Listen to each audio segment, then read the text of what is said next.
Et donc, on t'a invité pour faire un react ce soir. Ouais. On s'est dit qu'on allait faire un react à l'émission de France 2, Sommes-nous tous racistes, qui a été diffusée la semaine dernière. C'est une émission qui a beaucoup fait parler. Hein. Ouais. Beaucoup fait parler, à gauche comme à droite, à l'extrême droite. Les fachos n'ont pas kiffé. Ouais. En disant que c'était déjà la question « Sommes-nous tous racistes ?» c'est un affront, c'est une offense. Et puis la gauche, elle a plutôt kiffé, non? Qu'est-ce que vous avez pensé? Moi... excusez-moi de commencer. Vas-y. Dans les milieux qu'on a, je pense que chacun a ses propres bulles. Et dans les milieux qu'on a, assez critiques, où on essaye quand même d'avoir un antiracisme politique, je pense que beaucoup ont été un peu...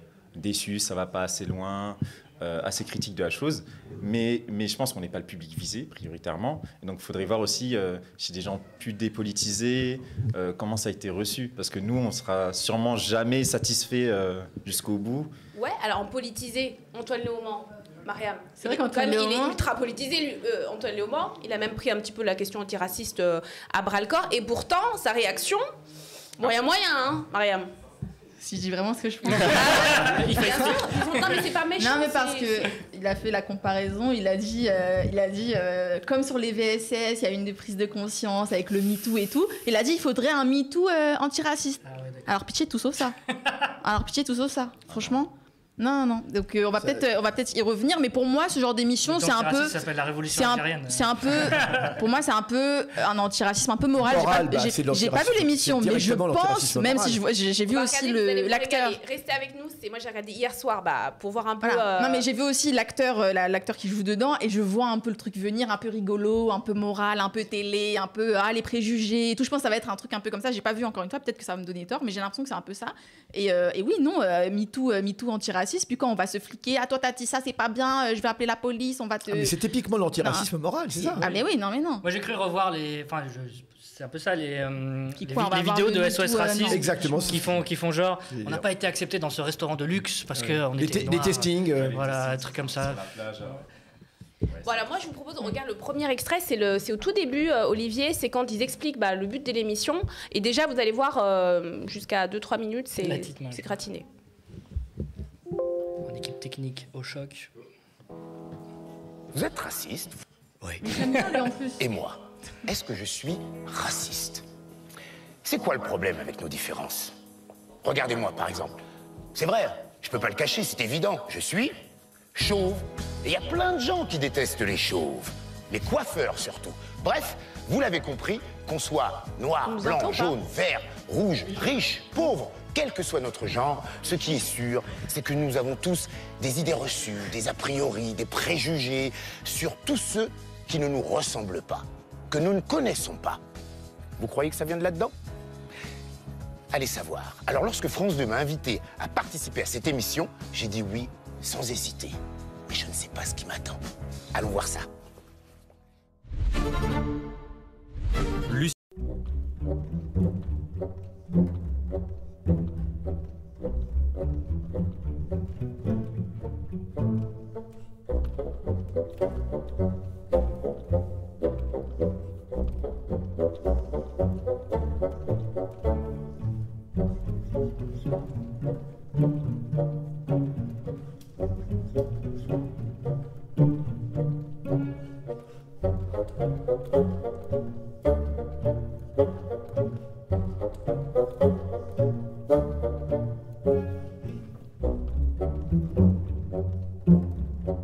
Nous allons faire un certain nombre de tests.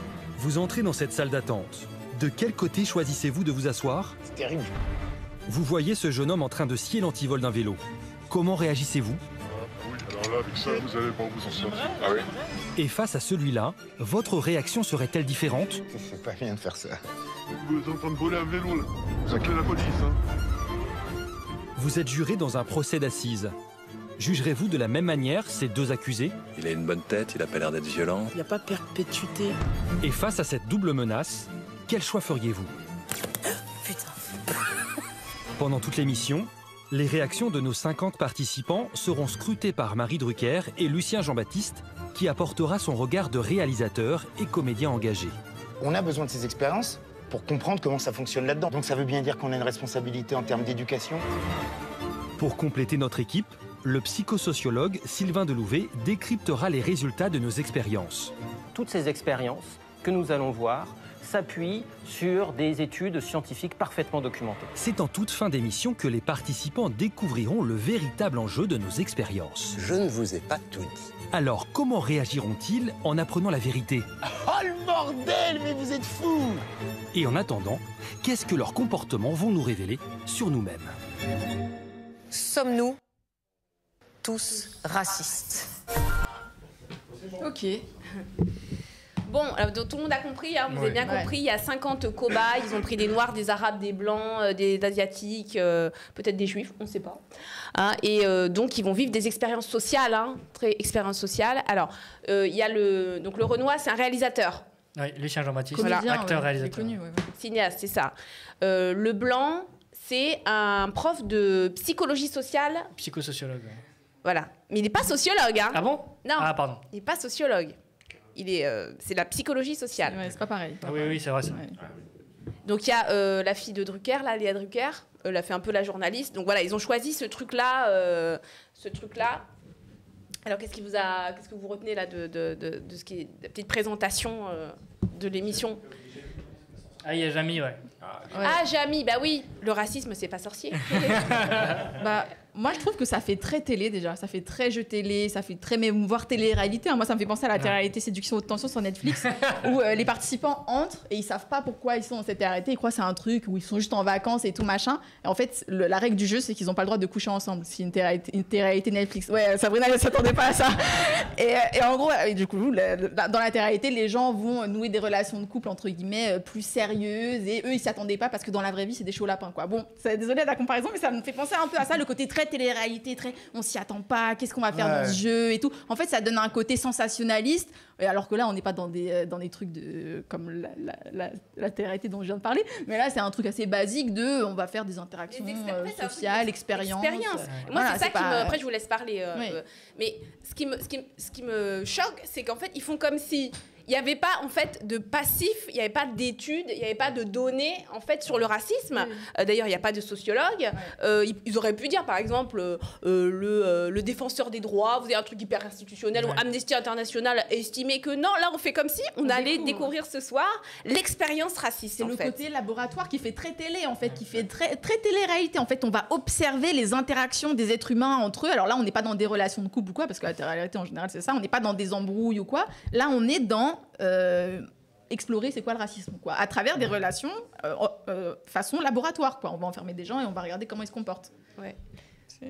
Exactement, et avec ce truc très télé de l'avant-après. C'est-à-dire qu'après, on révèle aux gens, regardez comme vous avez été parfois piégés dans certaines réalités, et donc les gens, ils sont choqués, ils disent « Oh, mais c'est triste », et après, il y a souvent une réconciliation qui est faite, et là, tout le monde se prend dans les mains, tout le monde pleure, et c'est magnifique, c'est très joli. Mais t'as spoil, là. Ah, mince. Oui. Bon, en tout cas, il y a peut-être un côté qui est gênant, c'est de traiter de cette façon le racisme. Oui. C'est un jeu, quoi. C'est un jeu télévisé, un de plus. La télé-réalité, voilà, le racisme. Ah, on va faire un test, on va savoir si vous avez une bonne mémoire ou pas. Hein, voilà, on fait des tests. Ah, on va savoir si vous êtes raciste aujourd'hui. Aujourd'hui, on va savoir si vous êtes pédophile. Non, mais c'est comme. Non, mais c'est. Il y a une. Je crois qu'il y a ce côté. Ça, c'est un peu gênant, je trouve, hein, parce que c'est pas un jeu. On n'est pas en train de. Comme si le racisme, c'est pas des morts, des millions de morts. Voilà, c'est ça.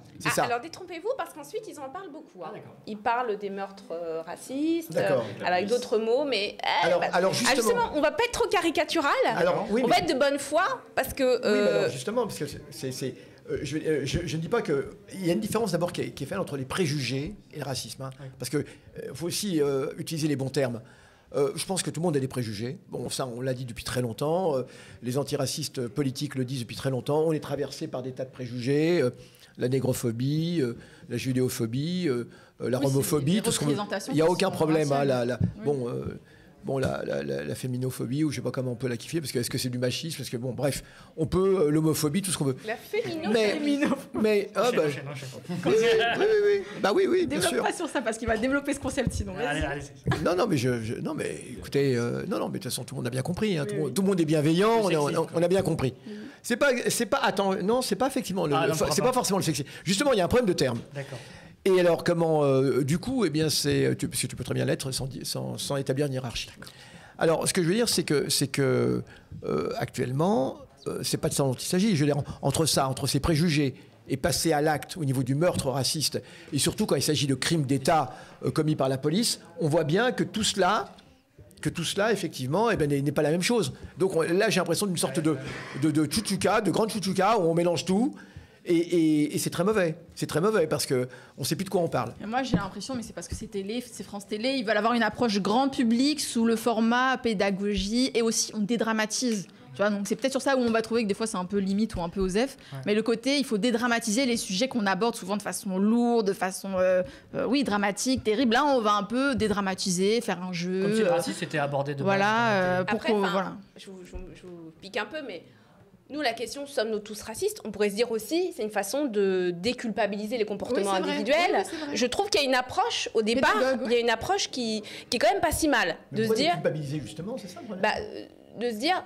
de dire on a tous des préjugés racistes, c'est pas une question de prendre un et de dire regardez lui il est méchant. Voilà. C'est-à-dire que le mot sera jamais prononcé, mais on pourrait se dire bon c'est une approche structurelle du racisme. Bon, c'est pas le cas. C'est pas le cas.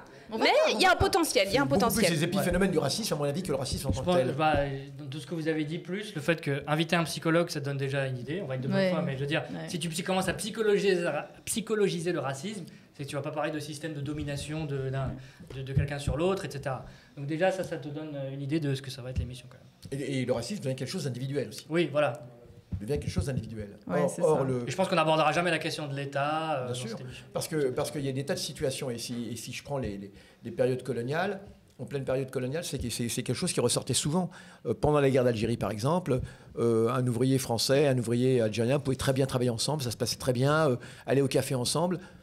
Mais quand la police intervenait, il n'y avait pas de réaction de groupe des Blancs. Vous voyez ce que je veux dire, pour défendre leurs camarades ouvriers. Ça, c'est quelque chose qui était reconnu par tout le monde. Individuellement, il n'y a pas de problème. Individuellement, vous pouvez passer du bon temps avec un facho. Sérieusement, hein. Il dira, bah, toi, t'es pas comme les autres. Toi, t'es un noir, t'es un arabe, mais t'es pas comme les autres. Hein. Voilà. Donc, le problème, il est de ramener ça à un problème, disons, une gestion individuelle. Ça comporte aussi des risques parce que le racisme, c'est d'abord quelque chose de collectif et c'est quelque chose qui est en profondeur dans l'État, dans les structures de l'État. Bah justement, on peut peut-être regarder la suite. Alors, ils font plusieurs expériences. Il y en a beaucoup, hein. Il y en a peut-être une dizaine, donc on ne va pas toutes les regarder. Mais il y en a une qui nous intéresse, nous, beaucoup, c'est l'expérience de la cour d'assises. Ah oui. Donc, c'est celle qui a à 12 minutes 10, Olivier. Et là, bah, c'est la question de la justice. Hein. Mais par un certain angle, vous allez voir. Puisqu'en France, les jurés sont choisis au hasard parmi les personnes inscrites sur les listes électorales et âgées de plus de 23 ans, ce qui me semble être votre cas. Si donc cela vous arrivait, seriez-vous capable de juger sans préjugés? Et nos participants, en sont-ils capables? On y est. Cette expérience s'inspire de tests mis en place par l'École nationale de la magistrature. Ils sont destinés à sensibiliser les futurs magistrats sur le fait que leur jugement peut être influencé inconsciemment par leurs préjugés vis-à-vis de certains accusés. Nous allons donc demander à nos participants de donner une peine de prison à un homme qui a commis un crime. Je vais vous demander d'imaginer que vous êtes juré dans un procès de cour d'assises. Et cet homme est jugé pour coups et blessures volontaires ayant entraîné la mort sans l'intention de la donner. Pour le contexte, il y a une altercation à la sortie d'une boîte de nuit au sujet de filles, selon les premiers témoins. Pendant la bagarre, l'autre homme tombe, il se tape la tête violemment contre le mur et après plusieurs jours de coma, il décède. L'accusé reconnaît les faits. Selon vous, quelle est la peine la plus méritée pour lui? 3 ans, 5 ans, 7 ans, 10 ans, 12 ans ou 15 ans. On va prendre le milieu parce que, bon, bah, d'abord, ce qu'il a fait, il l'a pas fait exprès, hein, c'est ça. Hein. C'est ça. Mais bon, quand même, ça se fait pas quand même, donc on va mettre 10. 5 ans. Cet homme, il a commis un acte. Je me réfère à l'acte, en fait, pas à son physique. Il a une bonne tête, il a pas l'air d'être violent. Une bonne tête? Qu'est-ce qu'une bonne tête? Qu'est-ce qu'une bonne tête? C'est une erreur de jeunesse. 7 ans, puis il a le droit de continuer ses études s'il est étudiant, parce qu'il a une tête d'étudiant. Donc voilà. Je vais mettre 5 ans. C'est pas de sa faute. Je dirais 3 ans. 3 ans? Ok. 7 ans. 7 ans? Ok, très bien. Mais en réalité, tous les participants ne sont pas confrontés au même accusé. le crime reste exactement le même, mais est-ce que la peine de prison va varier en fonction du visage de l'homme qui leur est présenté? Alors, vous avez une idée? Je dirais la peine maximum. 15 ans. Et qui a déclenché la bagarre? Vous n'avez pas les informations. Il n'y a pas perpétuité? Non. Maximum, c'est 15 ans. Ouais, le maximum, c'est 15 ans. 15 ans. 15 ans. Dans la mesure où la personne qui est décédée, c'est pas de ma famille, et si je reste neutre, en fait, je dirais 3 ans. 3 ans, 5 ans, 10 ans ou 15 ans? 10 ans. 10 ans. Je lui attribue 10 ans en me disant que de toute façon, il en fera que 5. Hein, parce que voilà. 12 ans. 12 ans? Ouais. Pour moi, il mérite 15 ans, parce que c'est très très grave ce qu'il vient de faire. Et il était hors la loi, et je pense que ça va lui remettre un peu les idées en place. Il y a des vies en jeu, il y a, je vais dire 10 ans. Ok, très bien. 10 ans, ça me semble pas mal. 15 ans, ouais, 15 ans. Donc si on peut pas plus, ouais, je dirais 15 ans. Résultat, l'accusé d'origine maghrébine a écopé d'une peine de prison supérieure à celle de l'accusé blanc. Mais plus encore, les participants ont été 5 fois plus nombreux à lui donner la peine maximale de 15 ans d'emprisonnement. Réaction, Lucien? Moi, je vais finir en larmes. J'ai grandi dans le Val-de-Marne, et quand on avait 16 ans, on cherchait des stages. Et quand j'appelais, oui, bonjour, Lucien Jean-Baptiste, j'appelle pour un stage. J'avais le stage. Et 2 minutes plus tard, j'avais mon copain qui avait un nom à consonance maghrébine. Il appelait, et ben il n'avait pas le stage. Et d'autres appelaient et avaient des stages. Alors, c'est très bien ces expériences. Moi, j'ai pas forcément besoin d'avoir ces expériences pour comprendre qu'il y a de la discrimination sur certaines catégories d'individus. En revanche, j'ai besoin de ces expériences. On a besoin de ces expériences pour comprendre comment ça fonctionne là-dedans. On est bien d'accord. Dans l'expérience qu'on vient de voir, avec nos 2 accusés, il n'y a pas forcément de volonté de nuire directement de la part des individus. Il y a simplement le recours à un fameux biais intégré de manière délibérée ou automatique. Et cette intégration, elle se fait par la culture, par les médias, les journaux, la télévision, par tout ce qui nous entoure. En fait, culturellement, on va apprendre à discriminer. On va apprendre par des films que le méchant correspond à telle catégorie d'individus. On va dans la presse, à propos de faits de délinquance ou de grand banditisme, nous présenter le prénom et le nom, voire la photo de tel individu, plutôt que de tel autre. Tout ça va nous conditionner d'une certaine manière. Mais on conditionne la discrimination, donc ça veut dire qu'on peut conditionner... Bon, Youssef, je disais, il découvre l'eau chaude. Il découvre l'eau chaude. Alors, en même temps, bon, c'est bien de le rappeler, parce que peut-être qu'on vit dans une période où ces choses ont tendance à ne pas être assez dites. Mais oui, non, mais attends, le steampunk, il a raison. Le biais cognitif, tu as l'impression que les Arabes et les Noirs, ils vont en prison parce que c'est un biais cognitif. C'est ça, en plus. Donc, En plus, c'est-à-dire qu'on a l'impression que c'est des phénomènes qui tombent du ciel comme ça. On ne sait pas d'où ça vient. Il te dit les films, la télévision. Oui, mais il y a une représentation médiatique des préjugés, des clichés, quoi. Alors, on appelle ça les idéologies implicites. Enfin, il y a des sociologues qui appellent ça les idéologies implicites. Ces idéologies implicites, elles sont implicites, mais en même temps, elles proviennent bien d'un système. On ne va pas encore le répéter, hein, mais j'aime beaucoup la réflexion de Mao, qui dit « J'aurais bien aimé voir la même chose avec des magistrats plutôt que des jurés. » Et ça, c'est tout au long du reportage, ou je ne sais pas comment on peut appeler ça, l'expérience. Professionnels. La question du pouvoir, elle n'est jamais posée. C'est-à-dire qu'on s'intéresse aux individus, quel petit mini-pouvoir ils ont de discriminer, machin, t'es un arabe, je t'aime pas, t'as volé un vélo, mais jamais la question des institutions. Le titre lui-même, sommes-nous tous racistes? C'est-à-dire qu'on met à égalité des fonctionnaires d'État, des gens qui ont des postes très élevés, des policiers. Même le policier, c'est même pas le policier de base, c'est le commissaire qui est au-dessus, c'est le préfet qui est au-dessus, c'est quand même le préfet qui donne les ordres, c'est comme l'instance politique qui dit au préfet ce qu'il faut faire. Donc, et puis bon, évidemment, on se retrouve devant le flicard, mais le flic qui appuie sur la gâchette, il a, avant d'appuyer sur la gâchette, par exemple, tout un système, toute une chaîne de commandement qui lui a permis d'appuyer sur la gâchette. Évidemment. Sinon, jamais il aurait appuyé sur les gâchettes comme ça. Hein. Voilà, les peines qui sont accordées pour les crimes policiers ou des choses comme ça. Donc, alors c'est vrai qu'on est bombardé depuis on est bombardé depuis son plus jeune âge. Sinon, on va pas parler, nous. Oui, Après, les gens ils reviennent pas, Youssef. Oui, non, mais non, je dis on est bombardé, mais ça ne suffit pas. Merci. Voilà ce que j'allais dire. Très bien. Ah oui, et ce que j'aimerais souligner, c'est aussi le fait que personne ne remette en question le principe de punition dans l'extrait. Parce que je pense que c'est quand même la base. Non, mais c'est parce que c'est-à-dire, tu veux dire, personne ne se dit c'est un homicide involontaire. À quoi ça va servir de punir cet homme ? 5, 10, 15 ans, 30 ans, on l'écarte en place publique, on le pend. À quoi ça va servir ?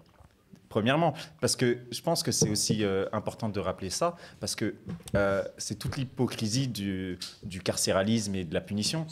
C'est, oui, on va essayer de faire des exemples, on va essayer de punir les gens pour pas que ça se reproduise. Toute l'hypocrisie bourgeoise dedans, c'est qu'on sait sur qui ça va tomber, on sait sur qui on pourra facilement faire d'eux des monstres. Et là, on le voit, parce qu'il y a la question raciale sur ça, on voit que si c'est un homme arabe, on peut plus facilement l'imaginer monstrueux, donc le punir, justifier une grosse punition dessus.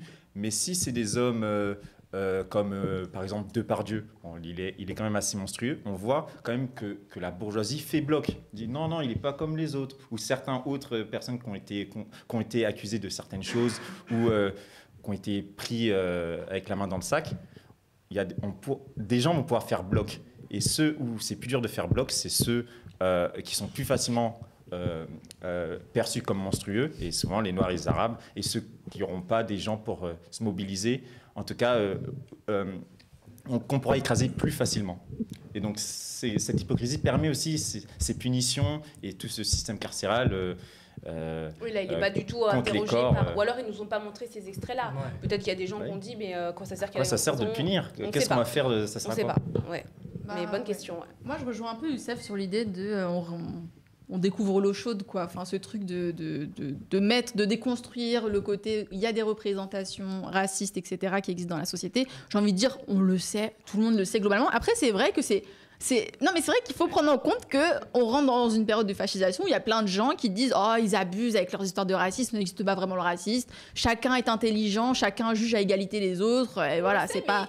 Voilà, tu vois. Rentrer dans l'idée que peut-être une peine de justice est en fonction de la race à laquelle tu appartiens, la race sociale, c'est pas une idée non plus hyper partagée, les gars. C'est vrai, restons sur terre. Je continue, pardon. Mais ça m'a fait penser au test là, qu'ils avaient fait dans les années 50. D'ailleurs, c'était aussi sur la torture. Non. Ah oui, pardon. Non, pardon.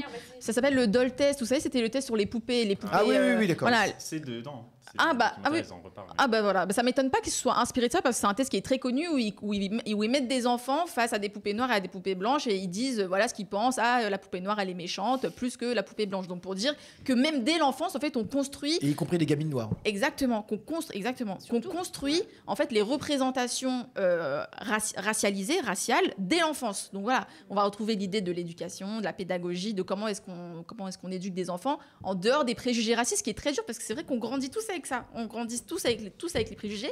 Après, le côté sur la justice, ça me fait penser au film Les 12 hommes en colère. Là. Ah bah oui. Alors, c'est pas sur le racisme, mais c'est un peu sur ça de dire, il y a 12 personnes, il y a un jury, en gros, c'est un groupe de jurés américains.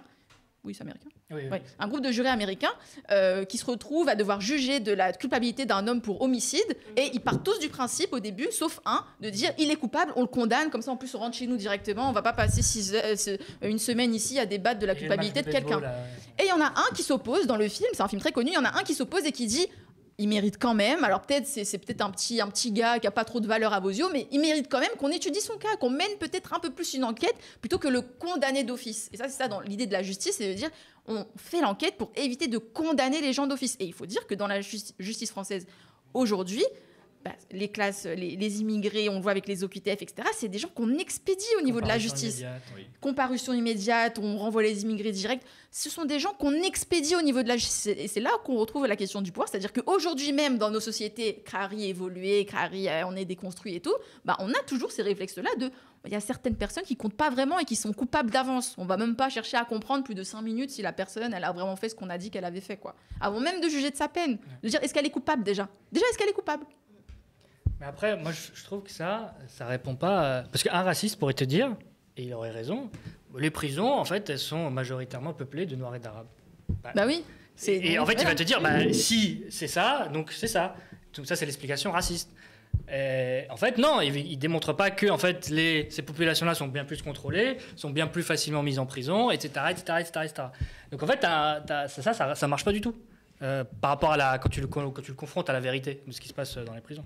Et sur les prisons, il y a la notion de Foucault qui a été très développée sur les illégalismes. Foucault qui explique, il y a les illégalismes qui sont perçus par la société comme étant des illégalismes graves qu'il faut punir, la drogue, etc. Et du coup, ça réprime certaines catégories de la population, les quartiers populaires, les banlieues, les Noirs, les Arabes, etc. Et il y a les illégalismes des classes bourgeoises qui, eux, ne sont pas autant réprimés. Donc c'est pour ça que dans les prisons, on a une structuration raciale et que du coup, ça dégomme complètement l'argument des fachos qui dit que on a vu que les prisons, c'est des Noirs et des Arabes, ça veut dire que les criminels du monde sont les Noirs et des Arabes. Voilà. Non, en fait, la criminalisation, elle est aussi politique. Et ça, vous avez vu que dans le truc de France 2, ils n'en parlent pas du tout. Et voilà, ils ne vont pas du tout chercher les raisons des causes. Ils ne vont pas aller aussi loin, c'est ça. Mais c'est même... je pense que c'est ça qui a déclenché on va dire, une espèce de méfiance de la part des gens, même s'ils n'ont pas forcément, vous voyez, tout le logiciel pour le dire, mais par rapport à l'émission, de dire, ça ne va pas au bout du truc, quoi. Ça ne va pas au bout du truc. Vas-y, Max. Ce qui est assez bizarre, c'est qu'à un moment, ils le font bien. Il y a un moment, dans le documentaire, ils le font très bien. Le biais du tireur oui, quand ils parlent des États-Unis. Parce que là, on arrive à parler de la race. Alors, c'est bon, on va en parler après, parce que franchement, je trouve que c'est bien de... Non, spoil pas. Ouais, spoil pas. Mais... Et ça m'étonne pas que ce soit sur les États-Unis pour la simple et bonne raison qu'en France, on a eu beaucoup de documentaires, d'enseignements sur justement la ségrégation raciale aux États-Unis, sur le racisme aux États-Unis. Et donc les Français, je pense que même les journalistes là, ils sont très capables de comprendre la discrimination raciale aux États-Unis. Un peu moins en France, mais aux États-Unis, j'ai l'impression qu'ils sont plus capables de l'accepter. En France, c'est comme l'usage de Tchernobyl. Mais aux États-unis, si. Alors moi je le dis parce que j'ai vu tout le truc de A à Z. Et j'ai regardé le truc en me disant comment ils vont parler de l'islamophobie. Eh bien, le mot islamophobie n'est pas dit une fois dans tout le reportage. Ils disent le racisme anti-maghrébin. Ils parlent de la négrophobie, il faudrait voir, en tout cas, ils parlent de racisme envers les Noirs. Mais islamophobie, qui est quand même aujourd'hui le racisme à la pointe. C'est ça, en fait. Eh bien, silence radio, comme si ça n'existait pas. Parce que c'est inventé par les frères musulmans. C'est trop politique de parler d'islamophobie. T'as raison. Tu as raison, c'est trop politique. C'est trop politique. Comment veux-tu mettre en place une expérience où tu vas expliquer aux gens que s'ils sont islamophobes, c'est parce qu'il y a une islamophobie d'État et pas seulement parce qu'ils ont des petits préjugés sur du coin. Alors, il y a un moment, on va avancer un peu, c'est un moment où l'expert, là, il l'appelle le conseiller scientifique, eh bien, il explique ce qu'est le racisme. Donc c'est à 17 minutes 30, Olivier, et là, il explique, apprenez quoi, écoutez un peu au lieu de... Des personnes, bien sûr que non. En fait, notre cerveau est naturellement paresseux. Pour s'économiser, il réduit la complexité du monde qui nous entoure. Alors, plutôt que de distinguer les gens un par un, il préfère les classer automatiquement dans des catégories. Les hommes, les femmes, les jeunes, les vieux, les riches et les pauvres, les homosexuels, les roux, les obèses, mais aussi les blancs et toutes les minorités visibles, ou encore les juifs et les musulmans, et tant d'autres. Cela s'appelle la catégorisation sociale. Ce mécanisme psychologique entraîne aussi des biais de perception. Notre cerveau perçoit en priorité les ressemblances entre les individus de notre propre groupe et les différences avec les membres des autres groupes. Conséquence, quand quelqu'un appartient à notre groupe, nous nous sentons aussitôt plus proches de lui. Comme il nous ressemble, il est rassurant.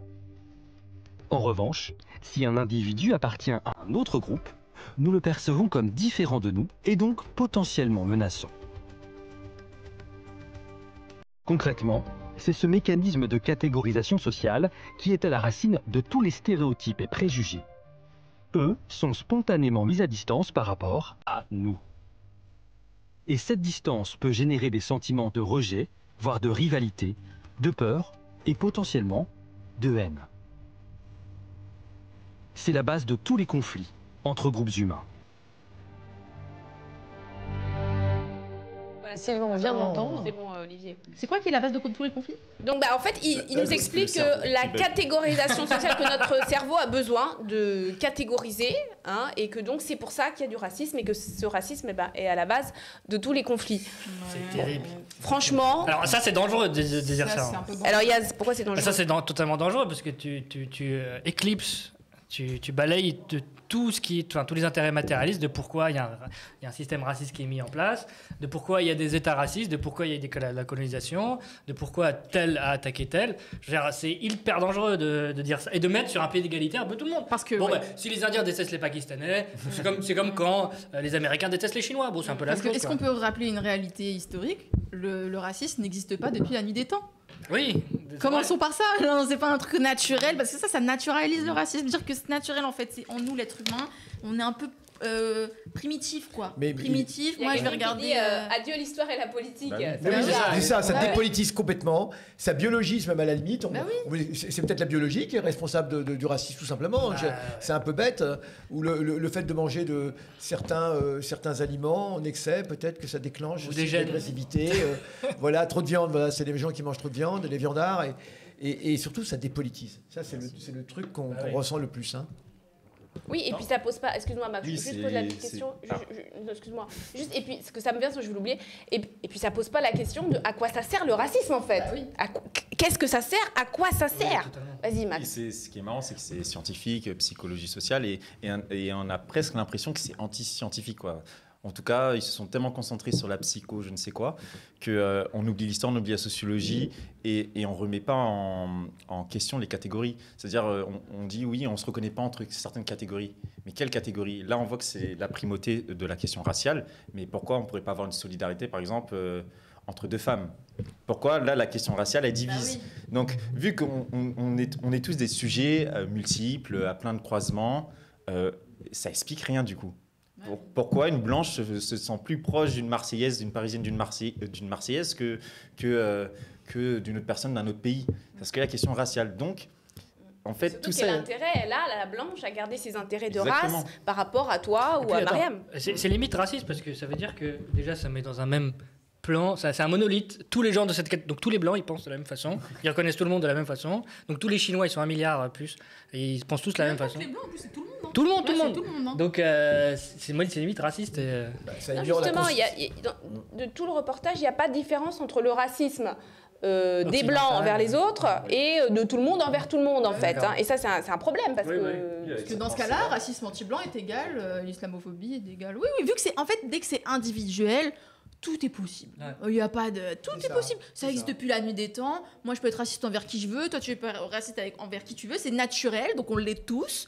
On l'est tous pour aucune raison d'ailleurs, parce que c'est dans notre cerveau, parce qu'on est fait comme ça. Ça n'a aucun sens. César envahit la gauche. En fait, ça n'a aucun sens. En gros, leur truc, c'est de dire, on a peur de l'inconnu. En fait, on va avec ceux qui nous sommes parce qu'on a peur de l'inconnu. Bien sûr, bien sûr. Alors que c'est vrai que l'être humain aime les choses familières, mais c'est pas ça qui explique pourquoi il y a le nord et le sud et pourquoi il y a une domination.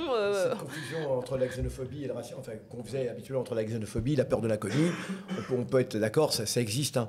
Mais encore une fois, ils font tout, à mon avis, pour dévier du vrai sujet. Ils ne traitent toujours pas du problème le racisme structurel et qui est engendré par les États.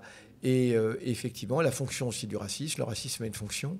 Et effectivement, l'invention des races, aussi l'invention des races sociales, je veux dire, parce que les races biologiques n'existaient pas. Mais elles ont été inventées, on sait à peu près vers quelle période. Ça aurait été intéressant qu'ils en parlent, mais non. Alors, on passe à la suite. Alors, c'est une autre expérience. Si je vous dis les Arabes, c'est quoi? Vous dites, les Arabes sont des... voleurs. Voilà. Merci, Max. Moi, je sais pas. On a inventé l'astronomie. Voilà, donc c'est à 21 minutes. Vous êtes raciste, vous? Non, et moi, ça, est-ce que je suis raciste?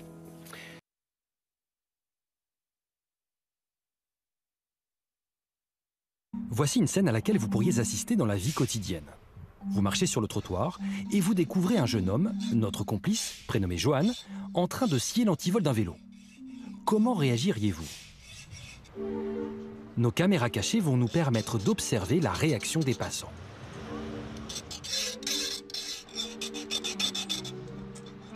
Constat, si la plupart des passants jettent un rapide coup d'œil à Johan, tous continuent leur chemin comme si de rien n'était.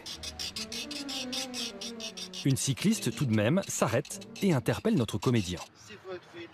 Oui, c'est mon vélo, oui. C'est un peu bizarre.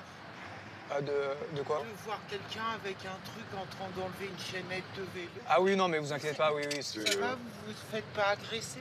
Oh non, ça va, non. Bah oui, c'est ça, et je suis très embêté parce que j'habite assez loin, donc merci beaucoup. Et au début, vous vous êtes dit quoi? Que je voulais le vélo ou que j'ai oublié mes clés pour la première impression? La première impression, pour moi, parce que vous avez une tête de toute honnête. Oh, wow, wow. Vous avez quoi? Une tête de type honnête. C'est ça ce qu'elle a dit, hein? C'est que vous aviez perdu vos clés. Ouais. Après, l'honnêteté des gens, elle se lit pas. Enfin, La vie ne fait pas le moine. voilà, sur le visage. Merci beaucoup, madame. Passez une bonne journée. Visiblement, personne ne soupçonne Johan de vouloir voler le vélo. Plus encore, quand il demande de l'aide aux passants, voilà le résultat. Bonjour, messieurs, dames. Est-ce que vous avez des petits conseils pour couper un antivol ou, Oui, alors là, avec ça, vous avez... Oui. Enfin, du coup, là, vous n'allez pas vous en sortir. Ah oui? Alors, il faudrait que vous preniez la coupe boulon, là, leur demander si vous preniez... Je crois qu'il y a un truc de location qui est juste en train de barrer. Je crois qu'il est là à 50 mètres, ils sont sur la droite. Ok. Je vais continuer 5 minutes et puis après, je suivrai votre conseil. Ben, merci. Manifestement, les passants sont extrêmement bienveillants à l'égard de notre faux voleur. Mais est-ce que le fait qu'ils soient blancs a influencé leur comportement? Pour le savoir, nous avons remplacé Johan par un comédien d'origine maghrébine, Bachir, habillé de la même façon. Faut pas bien faire ça. Mais c'est salaud. Étonnamment, l'attitude des passants n'est pas du tout la même. Qu'est-ce qu'il y a, monsieur? Qu'est-ce que vous faites? Non, it's my bike. C'est mon vélo. J'ai perdu la clé. J'ai perdu la clé. I lost the key. Yes, I lost key. It's not a problem. Yes, I lost the key.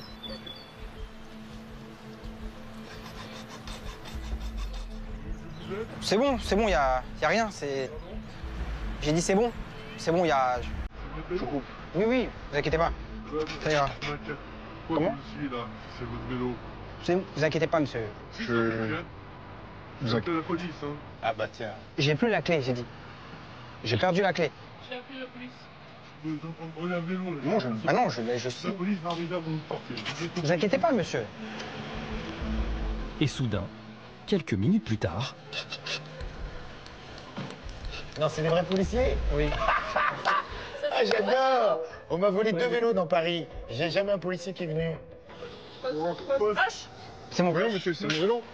C'est mon vélo? Oui, c'est mon vélo. J'ai juste perdu la clé. Ok, comment je peux savoir, moi? Bah, j'ai perdu la clé, monsieur. Vous avez des pièces d'identité? Non, je n'ai pas de pièces d'identité. Attendez, il y a moi. T'as rien? Non, j'ai rien. En photo?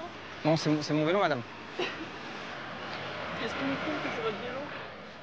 Bah, j'ai pas la pièce d'identité du vélo. Vous avez une voiture? Pas du tout, non. Je me balade pas avec la facture, madame.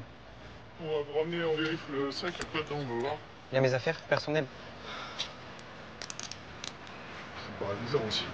Bah, j'ai perdu la clé, c'est pour ça.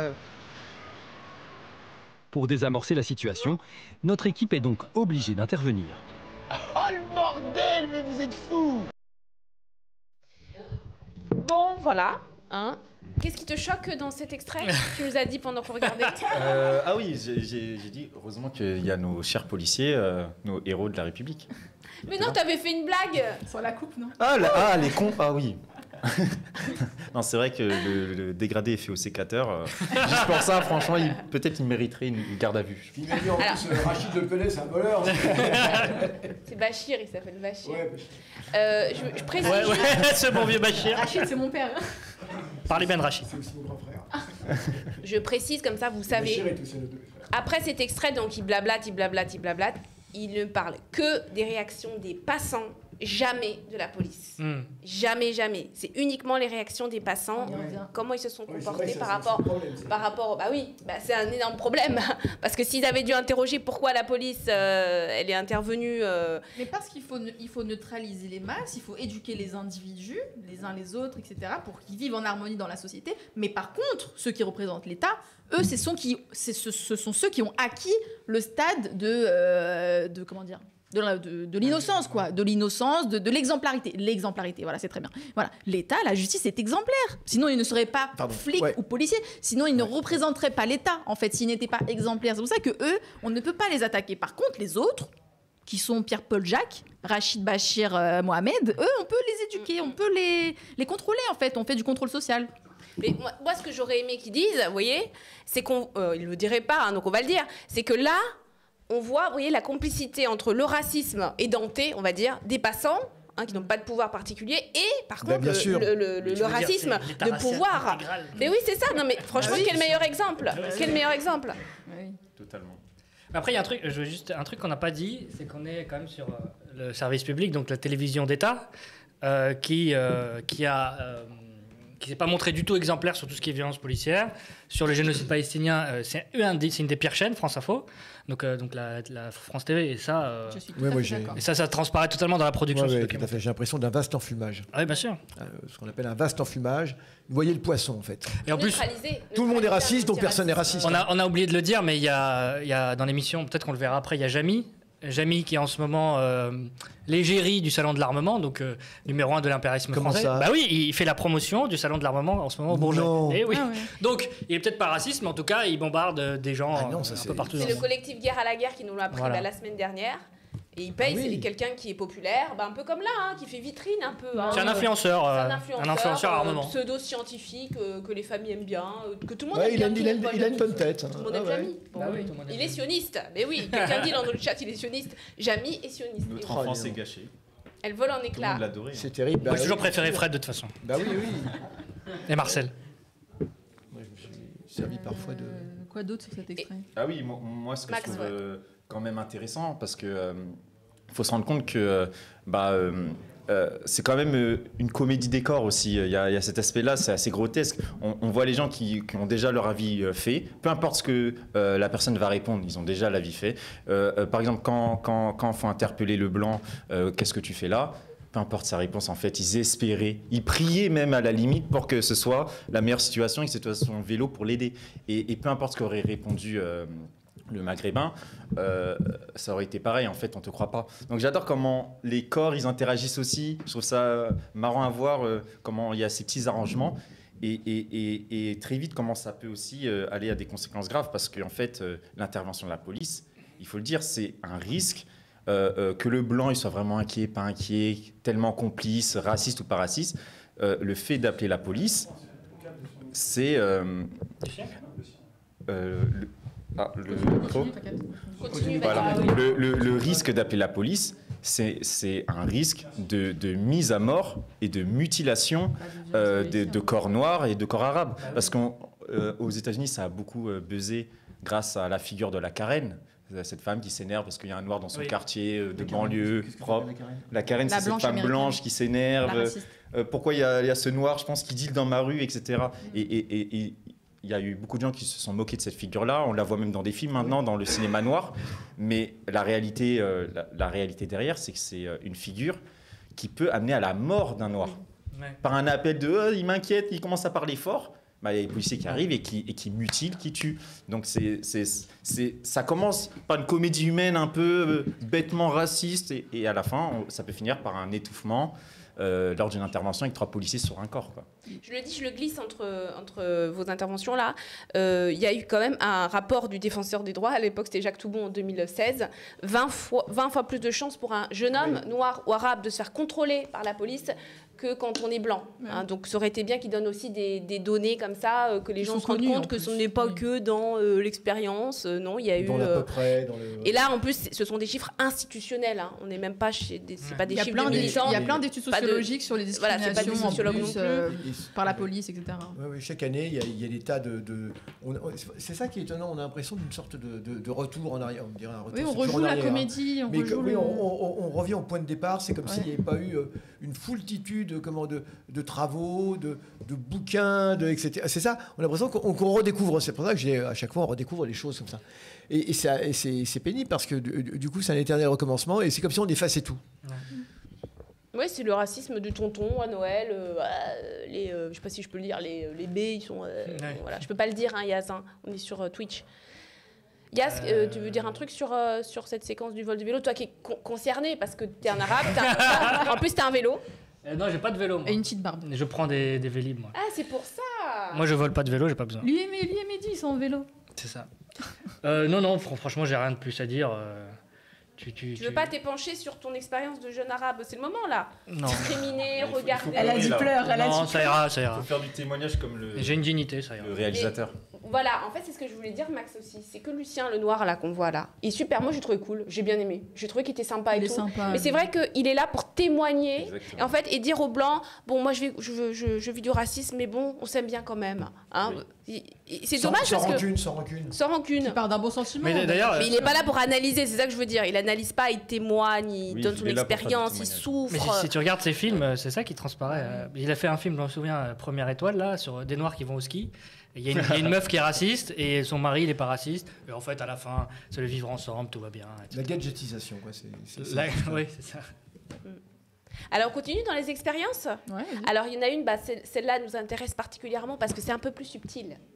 Ils ont voulu, tu l'as dit tout à l'heure Max, ils ont voulu un petit peu rentrer dans le vif un peu on va dire. Et donc ils parlent à 30 minutes. C'est le biais du tireur. Je ne sais pas si vous connaissez ce biais, sinon vous allez découvrir. Et donc, il parle de ce biais quand on doit tirer. Max, tu peux résumer? J'ai l'impression que c'est un peu un remake des bons et des mauvais chasseurs ou quelque chose comme ça.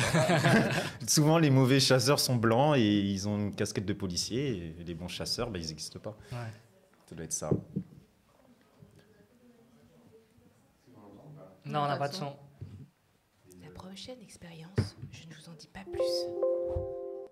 C'est ce qu'il y a écrit. Je ne vous en dis pas plus, vous allez très vite comprendre. Alexandre, approchez-vous. Et bienvenue dans les sous-sols de l'émission. Merci. Je vais vous remettre un pistolet. Il est chargé. Enfin, la batterie est chargée. C'est un pistolet de laser game, un jouet. Donc, voilà ce qui va se passer. Dès que le chronomètre va être déclenché, des personnes vont surgir d'un peu partout dans ce décor bigarré. Certaines de ces personnes tiennent un téléphone totalement inoffensif. D'autres tiennent un pistolet. Là, c'est beaucoup moins drôle. L'objectif, vous l'avez compris, c'est de neutraliser un maximum de personnes qui tiennent un pistolet le plus rapidement possible. En évitant, bien sûr, celles qui tiennent un téléphone. Jamy fait croire à nos participants qu'ils sont uniquement testés sur leurs réflexes. Mais c'est pour détourner leur attention. En réalité, nous allons observer leur comportement en fonction de la couleur de peau de nos figurants. Tenez. Merci. Je vous laisse faire, et moi je vais me mettre à l'abri. Très bien.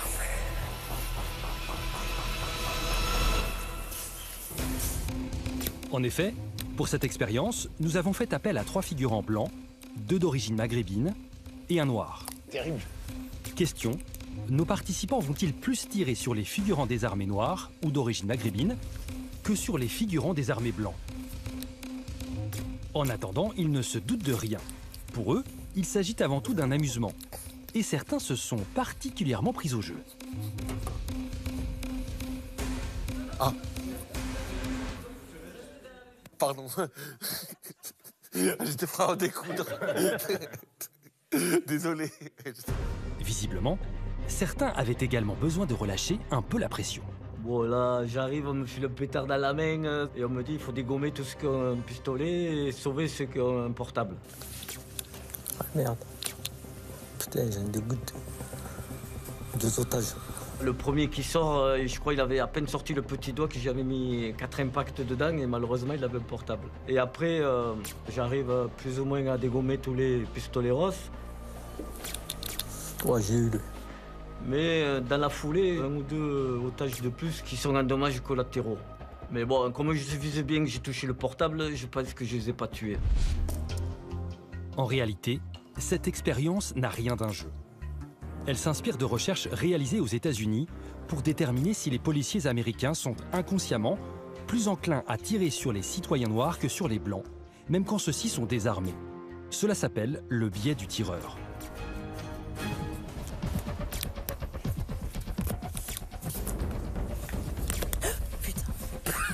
D'un coup arrivent des individus, certains avec leur téléphone et d'autres avec un pistolet. J'analyse pas correctement l'environnement et je tire. Les résultats de notre expérience sont très clairs. De manière totalement involontaire, nos participants ont tiré près de 4 fois plus sur les figurants désarmés noirs ou d'origine maghrébine que sur les figurants désarmés blancs.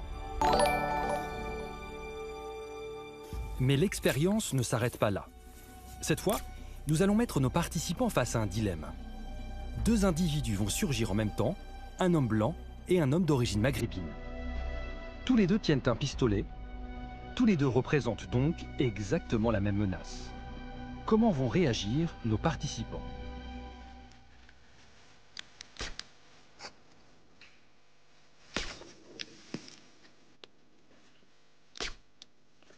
C'est même pas la question sur qui je vais tirer ou pas. Enfin, moi, je tire sur le premier que je vois, en fait.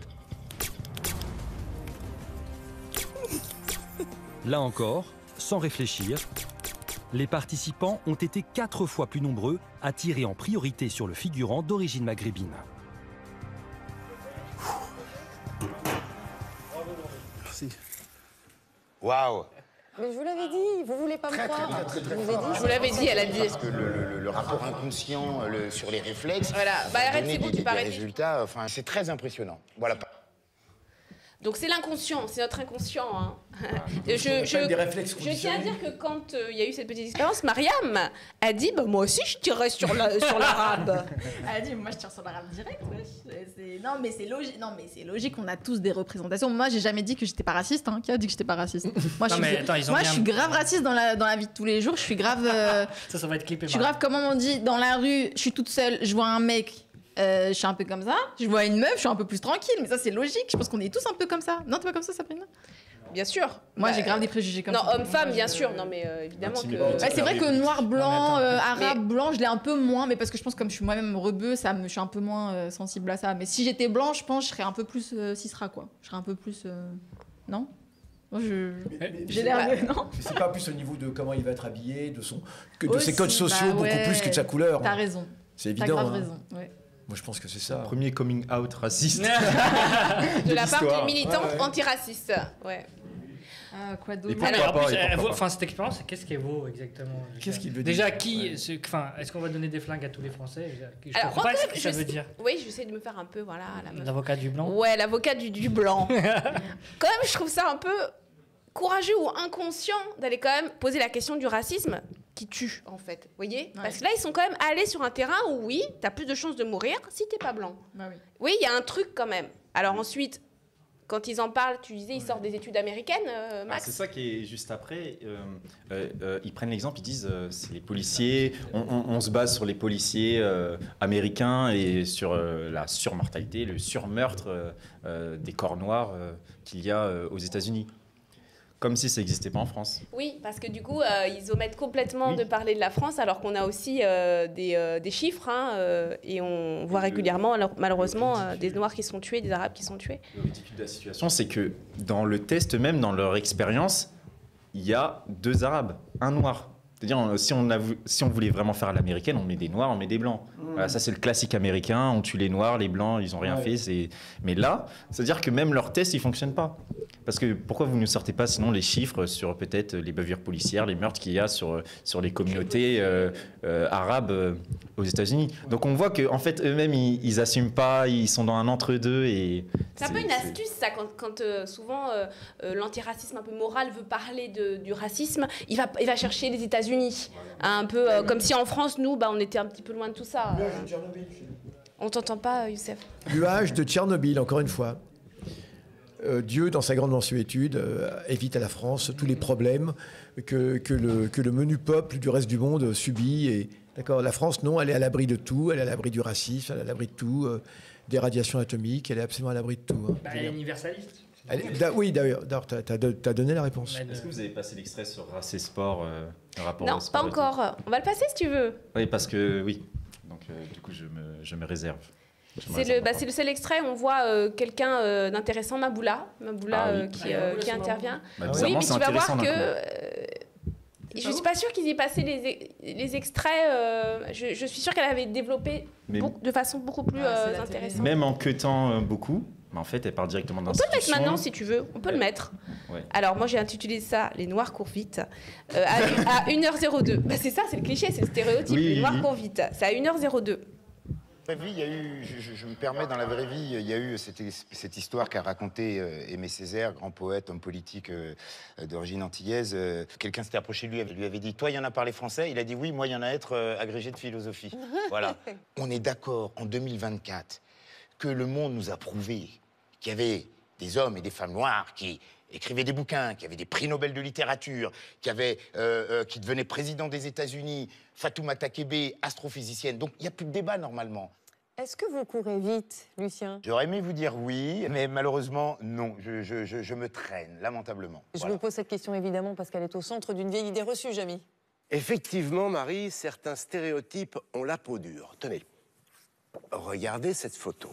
À votre avis, lequel de ces deux sprinteurs a le plus de chances de gagner la course? Eh bien, posons simplement la question à nos participants et voyons ce qu'ils en pensent. C'est lui, évidemment. Je me dis, si le blanc il est là, c'est que c'est une bombe atomique qui va le pulvériser. J'adore. Le sprinter noir. Je dirais le blanc. Le blanc. Je choisirais l'homme de couleur noire. Je dirais le noir. Le black. Moi, je dirais le sprinter noir. Le cliché voudrait que je dise le noir parce que les noirs courent plus vite. Eh ouais, on est emmerdé avec ça. Usain Bolt, voilà, le noir. Résultat, parmi les participants qui ont répondu à la question, une majorité a affirmé que le sprinter noir avait davantage de chances de gagner la course. Comme eux, beaucoup de gens sont persuadés que les noirs courent naturellement plus vite que les blancs. Or, ceci est un pur préjugé qui ne repose sur aucune donnée scientifique fiable. Démonstration.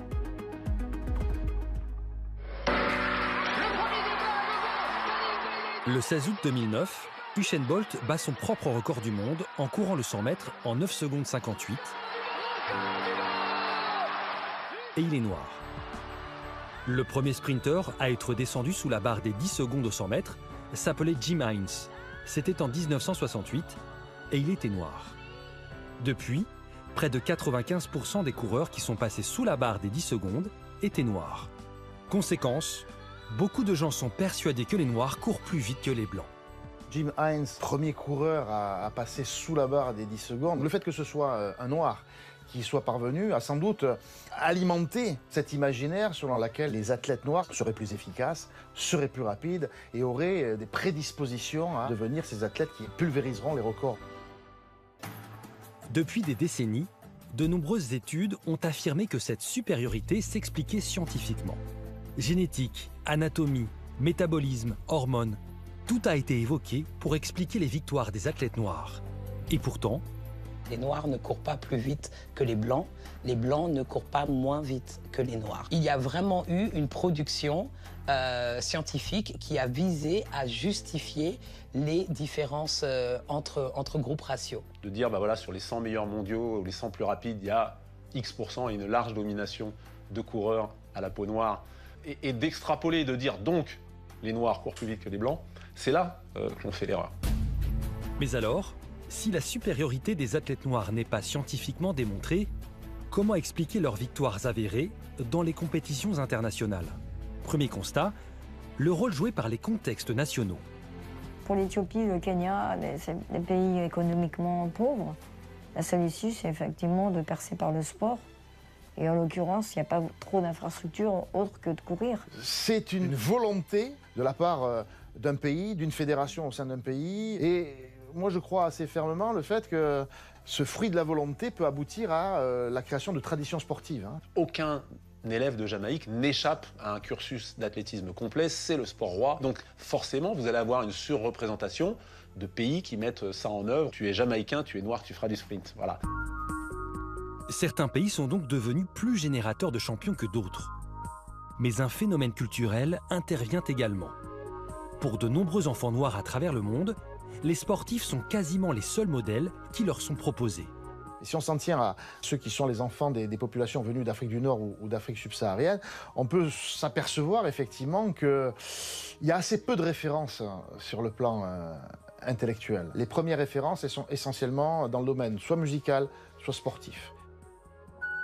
Mais alors, si la supériorité des coureurs noirs n'est pas du tout innée, mais plutôt culturelle et sociale, qu'est-ce qui fait qu'autant de gens croient que les noirs courent, naturellement, plus vite que les blancs?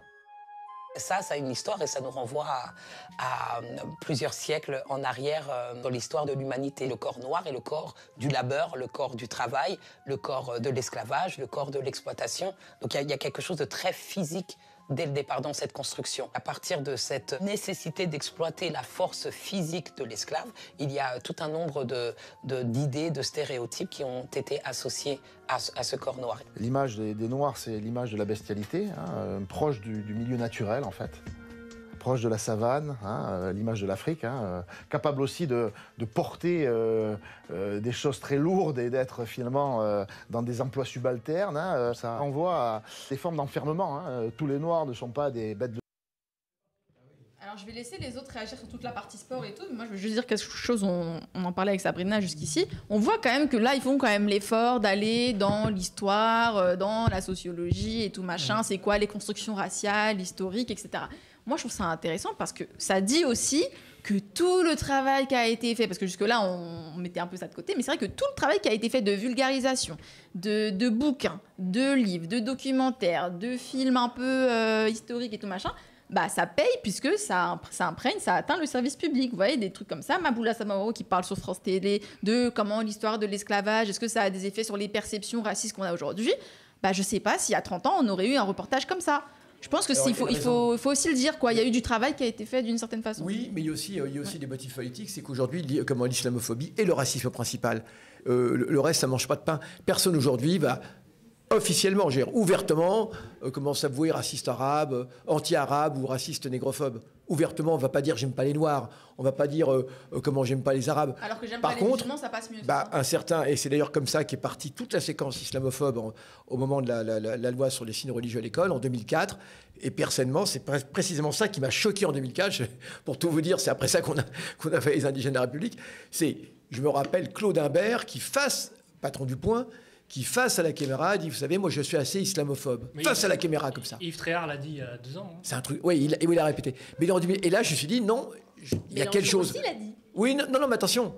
Je suis face à la caméra en 2004. Ça jamais, face à une caméra, quelqu'un avait dit, comme ça, je suis raciste.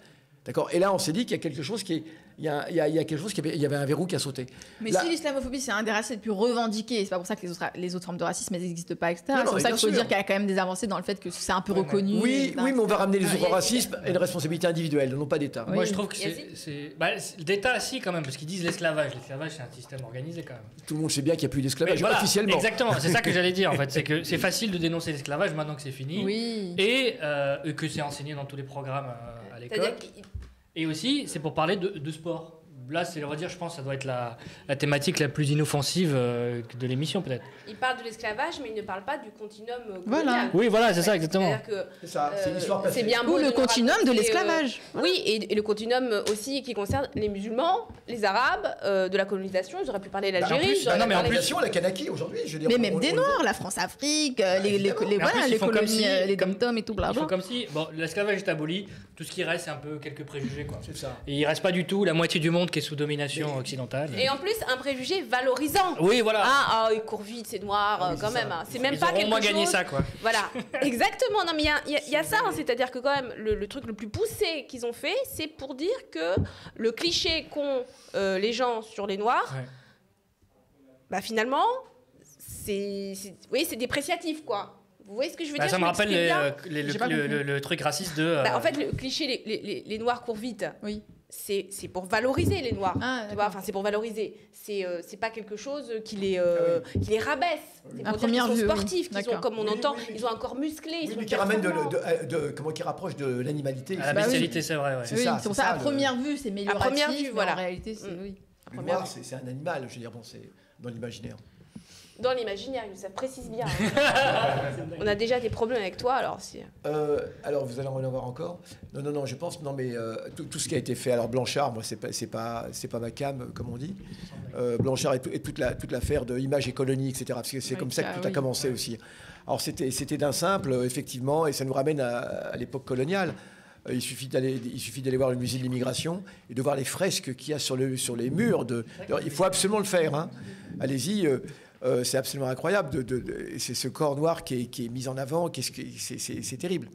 Mais ce que je veux dire, c'est que, encore une fois, on dépolitise les choses. Là, on dépolitise complètement. Alors, on pourrait penser que c'est positif, effectivement, mais au final, ça participe de cet enfumage général. Moi, ce que je trouve quand même intéressant, c'est qu'on est... où ils font quand même un bon travail, à peu près, un travail vraiment qui revient aux structures raciales qui ont créé toutes ces conséquences aujourd'hui. Par exemple, l'esclavage, la continuité qui monte vraiment du corps noir, parce qu'on ne peut pas parler de négrophobie sans parler du corps, du rapport productif auquel il a été imposé. Et voir sa continuité aujourd'hui. Et je trouve qu'ils le font bien parce que c'est les États-Unis et que les États-Unis, c'est officiellement le pays de la négrophobie institutionnalisée, comme a été l'Afrique du Sud. Faut pas oublier que nous, on a une histoire négrophobe, mais très, très importante, mais vraiment très, très importante, qu'on met toujours sous le tapis. Et aussi sur l'aspect plus sportif, le sport... et les études sur le sport, et aussi quand elles sont articulées aux études sur les Noirs, sont vraiment des formidables outils pour comprendre les dynamiques raciales et comment surtout ça se reconfigure. Parce que par exemple, il fut un temps où l'homme blanc était le plus puissant du monde. Il tenait à ça. Et puis il y a eu des combats de boxe où l'homme blanc a perdu. Et du coup, on a vu une masculinité blanche se reconfigurer en disant « Ok, vous voulez être les plus forts, vous serez les plus forts. » Mais nous, on garde l'esprit. On sera l'intelligence, on sera les malins. Et ces phénomènes-là, quand ils sont étudiés, par exemple, dans les sports collectifs, ils montrent que les positions, par exemple, au foot, vues comme centrales, ou par exemple, un meilleur exemple, dans le football américain, le quarterback, celui qui lance la balle, c'est un poste de responsabilité, c'est un poste important, donc c'est un blanc qui le fait. Il y a une surreprésentation immense de quarterback blanc, et les postes qui sont vus comme plus physiques, où il y a besoin de moins de réflexion, tu prends la balle, tu cours, le running back, ça c'est le noir, lui il peut y aller, et puis c'est des postes où on prend énormément de dégâts avec des problèmes au cerveau, etc. Et du coup, quel corps aussi on peut détruire, quel corps peut se sacrifier pour la cause, surtout qu'ils ont des très courtes carrières au football américain par exemple, mais je pourrais faire pour 1000 exemples. Et c'est les corps des noirs qui du coup vont se faire casser dans les postes, dans des sports qui sont quand même violents, et c'est ces postes-là que vont faire les noirs. Donc ça se rejoue toujours, on voit et on peut étudier très bien la race par le sport. Faut pas, parfois par gauchisme on dit le sport. Voilà, le sport. Mais c'est très intéressant de s'intéresser au sport.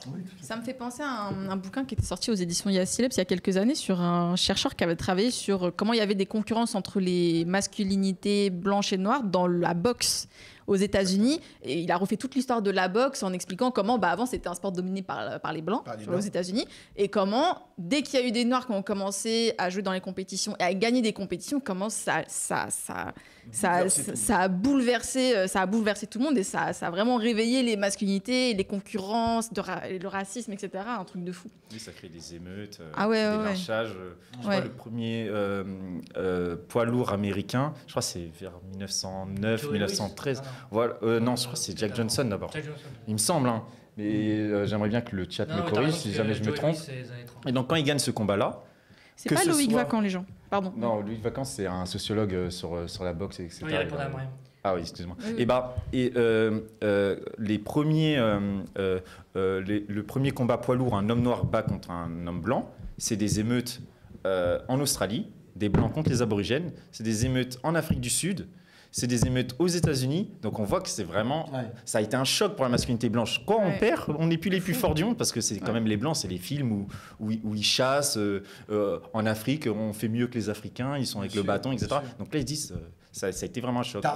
Tarzan qui est un blanc. Hein, voilà, et donc on a reconfiguré après, ils sont devenus tous managers. Comme en NBA, tous les propriétaires, c'est des milliardaires blancs, et ils utilisent les noirs. C'est un peu ce qu'ils disent dans les Black Studies, c'est la mentalité plantation est toujours là. C'est les noirs avec leur corps, c'est peut-être les meilleurs ouvriers noirs, les mieux payés du monde, mais c'est quand même des gens qui se font des ruptures du tendon d'Achille, etc. et après qui sont jetés comme ça. Et en plus, Alors, ils aiment les... Excuse-moi. J'ai la ref du livre. C'est un livre Jack qui est sorti en 2021, écrit par Shafik Sayari, qui s'appelle Une histoire politique du ring noir de Tom Molino à Mohamed Ali. Tom Molino, Yes, tu voulais dire un truc? Ouais, je voulais juste continuer parce que je suis totalement d'accord.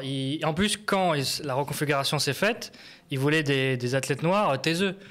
Joe Louis, qui n'a jamais rien dit, il aimait beaucoup, c'est le Black Bomber qui dit rien du tout.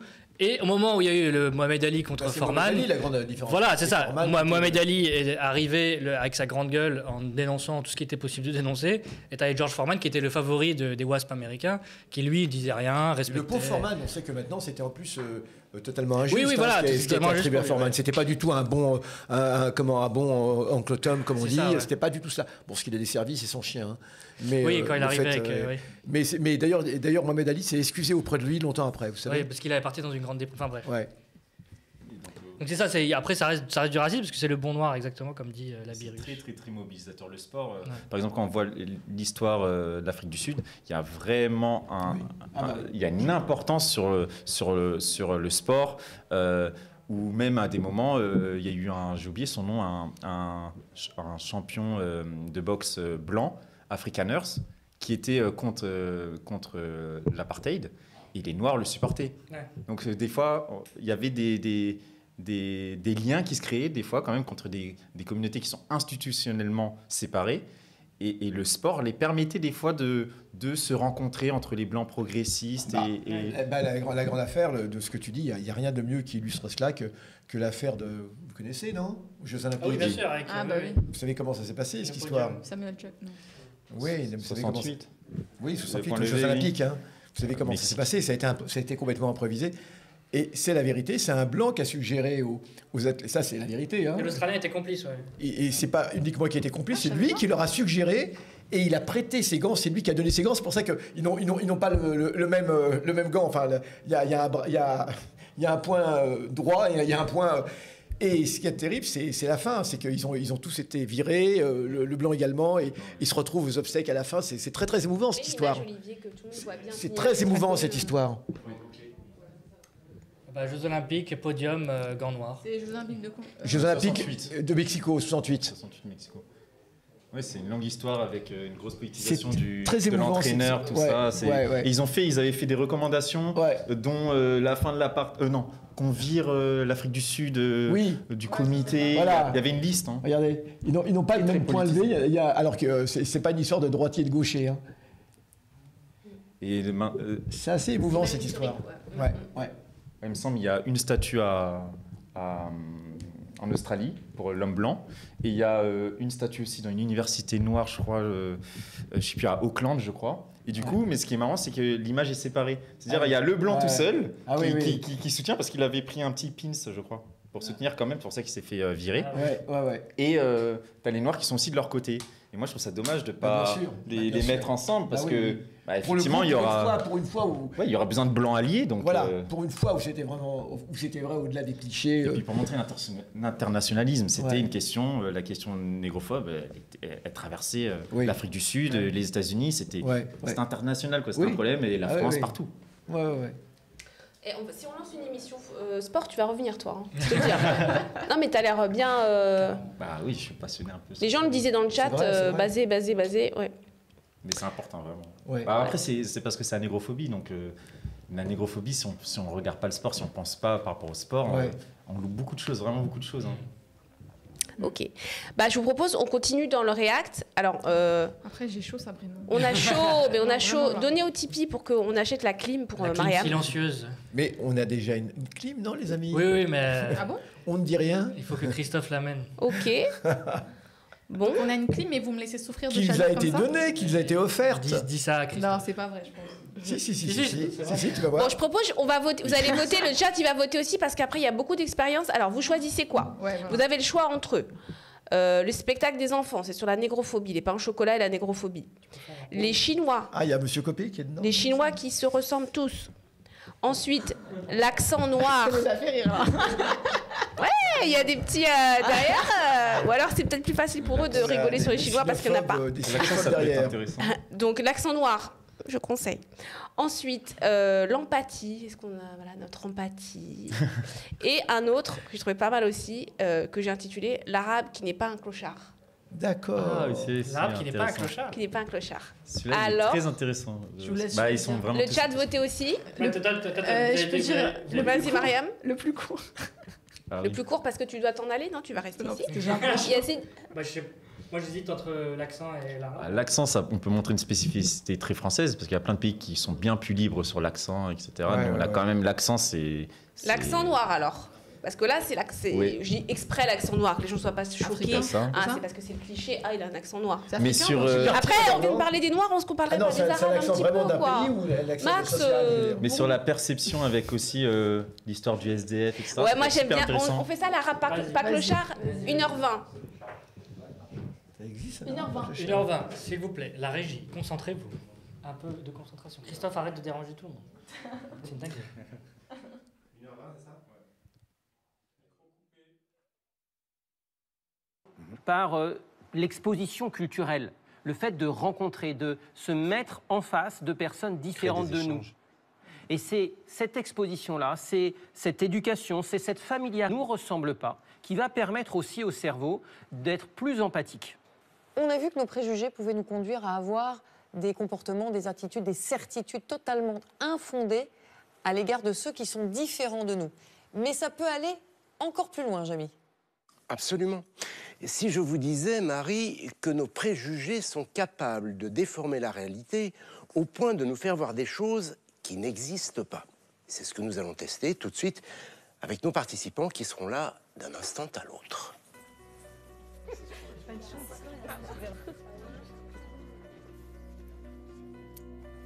Ça va? Tout le monde est bien installé? Alors, le principe de l'expérience suivante est très simple. Des photos vont défiler dans l'écran qui se trouve juste à côté de moi. Pour chaque photo, je vais vous poser une question. Vous aurez le choix entre deux réponses et vous répondrez en levant la main. C'est simple. Sauf pour la première photo, là c'est encore plus simple puisque vous n'aurez qu'à l'observer pendant 10 secondes. C'est clair? On y va? Alors c'est parti. Première photo, observation pendant 10 secondes. Vous aussi, chez vous, regardez bien cette photo.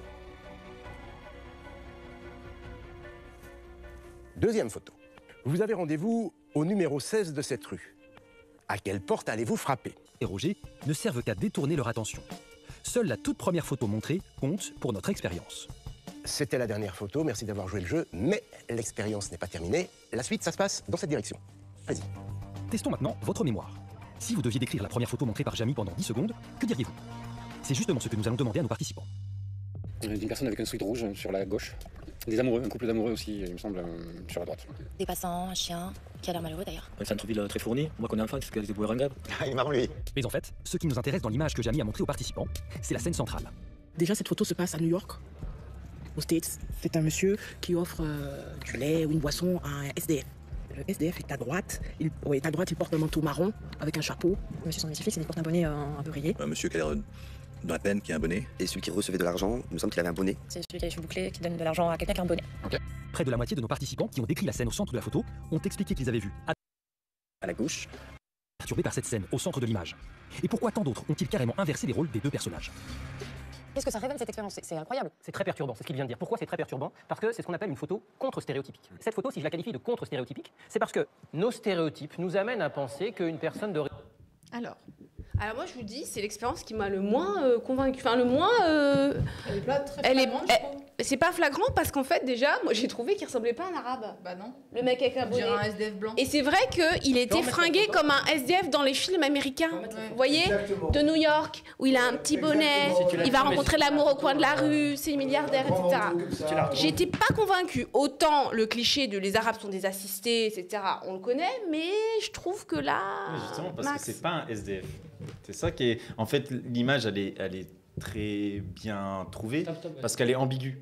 Qui est le SDF dans la situation Mais tu trouves pas qu'il ressemble à un SDF, le mec de droite? Moi, je trouve qu'il ressemble à un SDF. Il est fringué comme un clochard. Non. Ouais, mais il y a pire. Ouais, mais il y a pire. Mais est-ce que tu trouves qu'il ressemble à un arabe? Moi, je trouve que c'est un New-Yorkais en hiver, quoi, avec le bonnet, le long manteau. Non, pour moi, c'est un SDF new-yorkais. Non.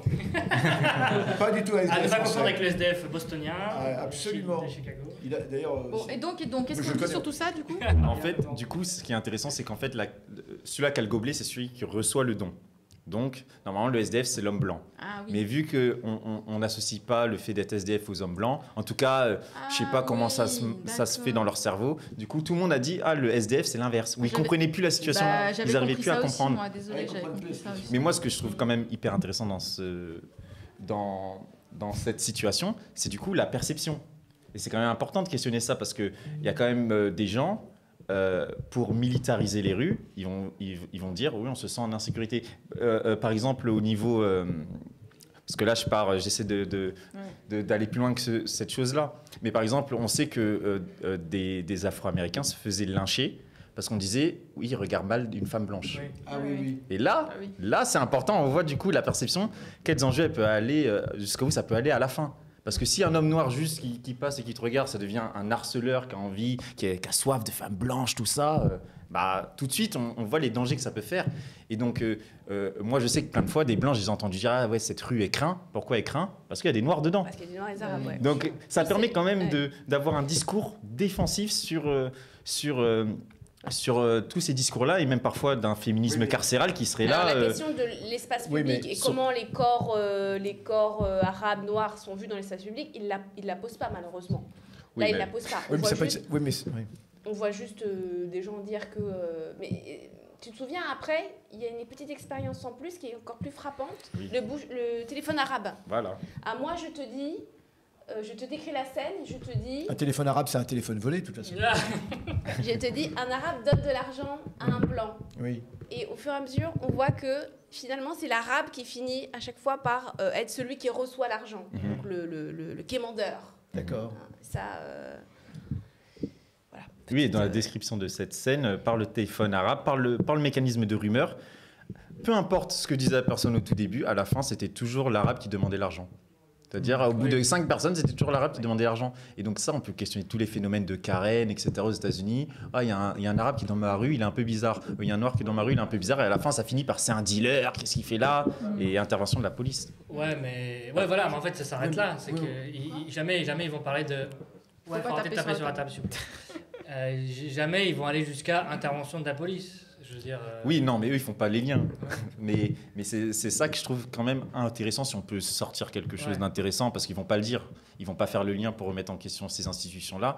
Mais moi, je trouve que c'est ce qui peut être intéressant à tirer.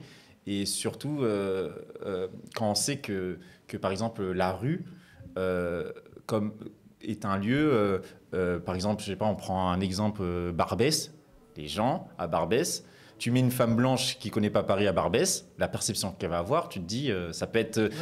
Elle peut vite appeler la police, finalement. Est-ce que les gars, on peut faire le lien avec ce qui s'est passé avec la fête de la musique, où de simples images de noirs ou d'arabes en train de danser les gens ont déclenché des réactions racistes, oui, voilà, c'est ça. des hordes de sauvages, alors que c'était juste des jeunes en train de danser. Mais où ça, à la télé, non? Il y a eu beaucoup de réactions aussi. Cette année, la fête de la musique a déclenché vraiment un racisme que personnellement, je n'avais jamais vu à partir de cet événement. D'accord, je sais pas.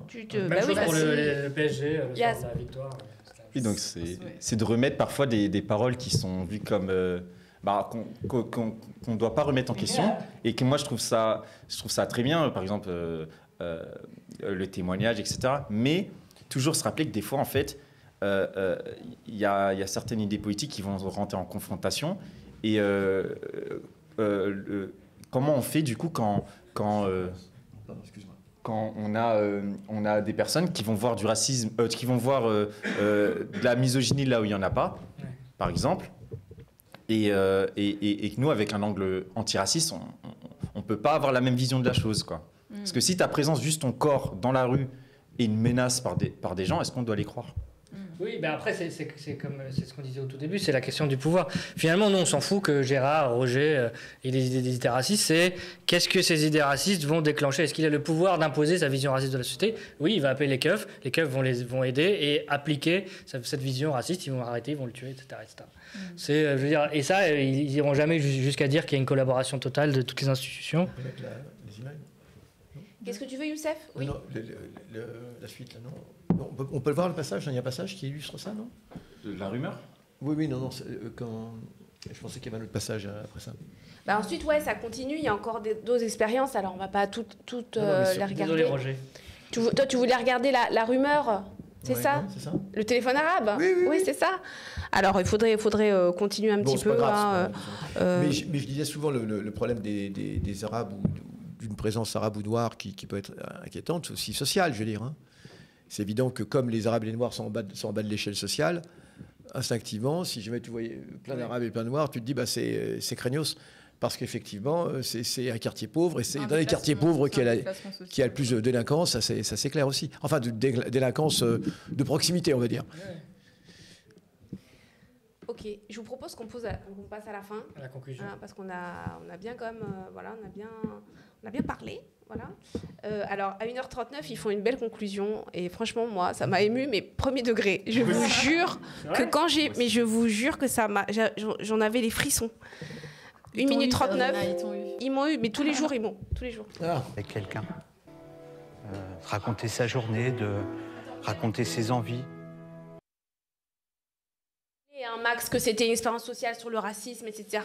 Et puis, il pose la question aux gens, il pose des questions aux gens en leur disant allez au centre de la pièce si vous avez déjà eu un problème au travail, Et là, il leur demande est-ce que vous connaissez la solitude? Et du coup, ils y vont. Et ça ouvre tout. Non, mais vous allez comprendre. C'est pour faire du lien. Pour faire du lien. Ce qui nous unit est plus fort que ce qui nous. Et vous n'avez pas de cœur. Vous n'avez pas de cœur. Un voyage et de le préparer à deux. Mais vous avez, j'imagine, des amis. Oui. Une famille, peut-être. J'ai cette chance d'avoir 2 magnifiques enfants, mais c'est une solitude affective surtout. Premier mot de solitude pour moi, c'est celle-là, c'est la solitude affective. J'ai envie de les prendre dans mes bras. C'est dur. Bah non, on est plus seul. Non, là, on n'est plus seul. Exactement. On est plus seul du coup. On est plus seul du coup. On est tout un groupe. Nous appartenons tous à des groupes, hommes ou femmes, blancs, noirs, d'origine maghrébine ou asiatique, et tant d'autres. Qui est descendant d'immigrés. Ouais, ça fait un peu de monde quand même. Sans que nous nous en rendions compte, notre cerveau nous amène à nous méfier de ceux qui ne nous ressemblent pas. Qui, parmi vous, a été harcelé pendant sa scolarité? Oh là là, c'est beaucoup, hein. Moi, j'ai été très très malheureux pendant toute mon enfance. D'ailleurs, j'en porte encore les séquelles. Il faut arrêter ça parce qu'on est tous humains. Moi, c'était dans mon enfance. C'était surtout lié, évidemment, à ma couleur de peau. C'était sans cesse, tous les jours. Excusez-moi, je suis très ému. On m'a viré de mon école alors que j'étais la victime.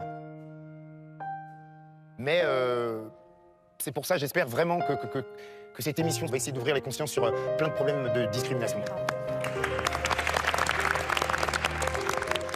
Mais si nous regardons autour de nous, le constat s'impose, comme une évidence. En tant qu'êtres humains, nous avons plein de choses en commun avec l'autre, quel qu'il soit, et quelles que soient ses différences.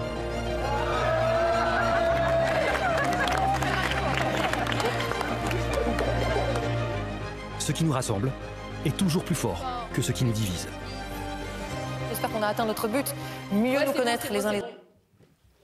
En tout cas, autour de moi, vous n'avez pas de cœur, hein. Franchement, pour ma défense, Max, ça t'a touché. Moi, en direct à la télé, ça m'a touché. Et j'ai compris quelque chose, parce que faut toujours aussi donner le bénéfice du doute, des fois, pour essayer de faire des bons exercices de pensée. Et je me suis dit, mais pourquoi le SOS racisme, tout ça, les gens gauche, antiracisme moraux, les antiracistes moraux, on va dire, ça marche. Parce qu'il y a quand même quelque chose... c'est l'émotion. Non, mais quelque chose de fort, quoi. C'est la réconciliation qui se rejoue facilement. Ouais. Et ça... non, mais parce que antiracisme politique, t'as l'impression de presque jamais gagner. Non, mais en fait... Non, mais c'est loin, l'objectif, il est loin. C'est-à-dire que nous, l'amour révolutionnaire, c'est une lutte, c'est un combat, ça demande des efforts. Alors que là, non, finalement, ça demande d'oublier. Là, tu fais une petite expérience. Non, mais. Et tu fais un câlin vite à ton ennemi. C'est incroyable. Moi aussi, j'ai envie de faire des câlins. On a tous notre il manque juste la table, en fait, auquel. Après, c'est mignon. Moi, si j'avais tout vu, je pense que j'aurais été un peu plus émue. Mais là, c'est vrai que comme ça, à la fin, comme ça, tu mets une minute, je suis pas émue. Mais c'est quand même mignon. Tu vois que les gens, ils se représentent, ils s'identifient à plein d'histoires et tout machin. C'est mignon quand même. On peut faire ça que des gros fafs qui nous disent qu'on a rien à foutre ici. Bah oui, je suis pas sûr.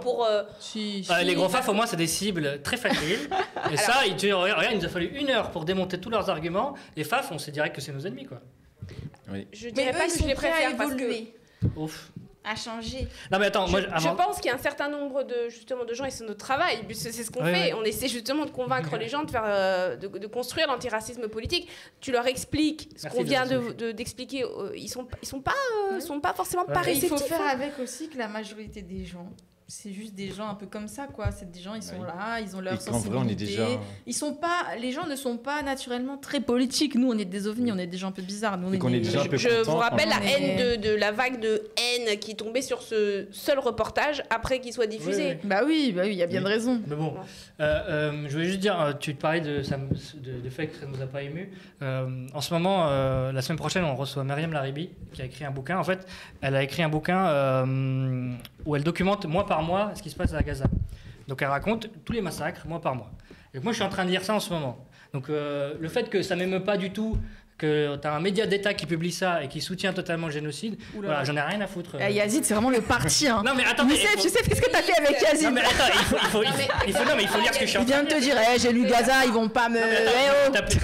Non, je rigole. Déjà là, on parle pas du média d'État, on sait très bien que les médias effectivement sont au service du pouvoir en question. C'est le service public. Mais là, on a un petit cœur quand même des êtres humains. Non, ça n'a rien. Et puis tu sais pas, parmi eux, il y en a peut-être qui sont extrêmement justement ouverts à l'empathie envers Gaza. Le journal TV, c'est elle qui prépare. On parle pas d'elle, on parle pas de Léa Drucker là. Mais il faut voir l'efficacité de ces discours-là.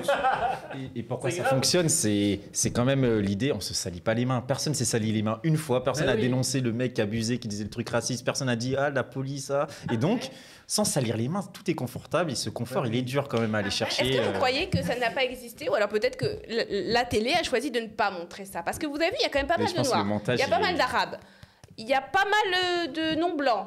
Il y a forcément des moments où ils se sont laissés aller quand même à... Je pense que le montage, il est bienveillant. Le montage, est malveillant pour nous. Malveillant pour notre conscience, je pense. Mais c'est ce qui est terrible. Et je te rejoins du coup, c'est que ça nous rend presque nostalgique d'une France un peu SOS racisme, quoi. Genre dans le sens... Non, mais je le dis comme ça, évidemment pour provoquer, mais dans le sens de... on se disait, punaise, c'était bien quand le blanc, il disait « Ah, je t'aime bien, vous dansez bien ». Tu dis au moins, il ne disait pas le truc pire d'après. Il ne disait pas... Mais en fin de compte, non, ça reste la même chose et ça reste des problèmes. On va pas aller loin, quoi. Une dernière chose pour nuancer aussi, c'est que c'est une émission unique. Ils n'ont pas la prétention à résoudre le racisme en France. Ça reste une émission qui s'est vendue comme un truc où on va faire des expériences et on va réfléchir autour du racisme entre nous. Donc, moi, je peux être tolérante de ça parce qu'ils sont pas venus en faisant semblant de renverser le racisme en France et dans le monde non plus, quoi. Ça reste une émission d'1 heure et demie où ils se sont dit on va faire des petits tests. Ça reste du divertissement aussi. Je pense que ça se vend aussi comme du divertissement. Mais voilà, quoi. La FI qui kiffe ce truc, ça fait mal. Ils abusent. Quand même, hein. Non, mais eux, ils abusent. Ça fait mal. Ah, quand c'est des gens un peu lambda, moi ça me dérange pas, mais quand c'est des politiques. Et surtout pour en faire du MeToo racisme. Alors ça. Tu sais qu'il y a 2-3 mois, ils ont censuré France 2 a censuré un documentaire sur la guerre d'Algérie. Donc voilà, ça te dit tout de ce qui est possible de dire et ce qui n'est pas possible de dire. Là, par contre, tu as totalement raison. Comme d'habitude. Oui, c'est ça. Ça, c'est l'antiracisme consensuel à la sauce. Et ça se termine par une grande ronde. On se prend par la main. Et puis on s'aime tous. Et on se balance comme ça. We are the world. We are the... Exactement. Avec les briquets. Youssef n'en ait pas profité pour faire de belles tirades sur SOS Racisme. Parce que là, c'était le moment parfait. Mais non, mais parce que... Si on part sur ça, je peux quitter le plateau tout de suite, s'il vous plaît. On a une émission prévue. Oui, qui était prévue, qui était décalée. Mais on va la faire. À la rentrée peut-être finalement. À la rentrée peut-être avant. Ah, donc tu gardes tes forces. Ça serait bien. Et oui, bien sûr, c'est de l'SOS racisme. Mais bon, on verra ça dans tout le... Il y a quelqu'un qui a dit... ça leur a plu aux gens? Les gens, ça vous a plu ou pas? J'avoue, est-ce que en tout cas, ils ont bien parlé. Il y a des gens qui disent c'est pas du divertissement, c'est de la diversion. Pas mal, je trouve. Belle conclusion. Très belle conclusion. Et on va regarder Wissam. Vous avez vu que Wissam est devenu Alors les amis, est devenu... Je vous dis bonne soirée, chers amis. Tu t'en vas, Marianne? C'est bon, là j'ai trop chaud. Je vous jure. Vas-y. Ça fait 2h30 là. De toute façon, tu veux pas voir la grosse tête de Wissam? Non, Wissam, force à toi, frère. Donc cette semaine, le média Frontières, qui est un média d'extrême droite, anciennement Livre Noir, eh bien a... Anciennement Livre Noir, c'est-à-dire c'est-à-dire que c'est Livre Noir qui s'est converti en Frontières. Le média s'appelait Livre Noir. Il s'appelait Livre Noir, carrément. Ouais. Et donc cette semaine, eh bien, ils ont sorti un nouveau format qui est donc disponible sur leur chaîne. Hein. Il faut payer pour le voir, donc on va pas le regarder. Moi, je juste regarder un petit extrait. Et donc ils disent que Wissam, c'est l'influenceur de gauche. Alors vous les connaissez, hein, indigéniste, etc. Alors regardons. Hein. Et en fait, cette réponse qui se contente de dire que le grand remplacement n'existe pas, je suis désolé, mais c'est une réponse typiquement blanche. Moi, si c'est la France de Napoléon, de Gaulle, moi, je m'en bats les couilles, je la déteste. Mais alhamdoulilah, on va pas s'empêcher de faire des enfants et on va pas s'empêcher de se multiplier. Bonjour à tous, je suis Nicolas Faure et à côté de ma chaîne YouTube, je rejoins Frontières Plus pour vous fournir des décodages sur des personnalités de la nouvelle gauche internet. Pour vous, je m'infligerai des dizaines d'heures de production des pires gauchistes actuels et vous montrerai comment ces gens fonctionnent, quelles sont leurs idées et à quel point ils sont dangereux. Et aujourd'hui, on commence avec une figure de la nouvelle gauche, celle qui ringardise la gauche classique dépassée par les mouvances radicales. On va parler d'un créateur de contenu, à la fois youtubeur et streamer, c'est-à-dire quelqu'un qui produit des vidéos sur YouTube, mais aussi des émissions en direct sur des plateformes comme par exemple Twitch. Il a pour ambition d'imposer la lecture raciale de la société et de défendre l'islam, et la gauche est tétanisée face à ce qu'il représente. Jeune, musulman, maghrébin, décolonial, anticapitaliste, proche des antifas, baigné dans l'idéologie de gauche la plus radicale, je vous présente Wissam Gzelka. Finito. J'aime bien, ils ont choisi des bonnes images hein, quand même.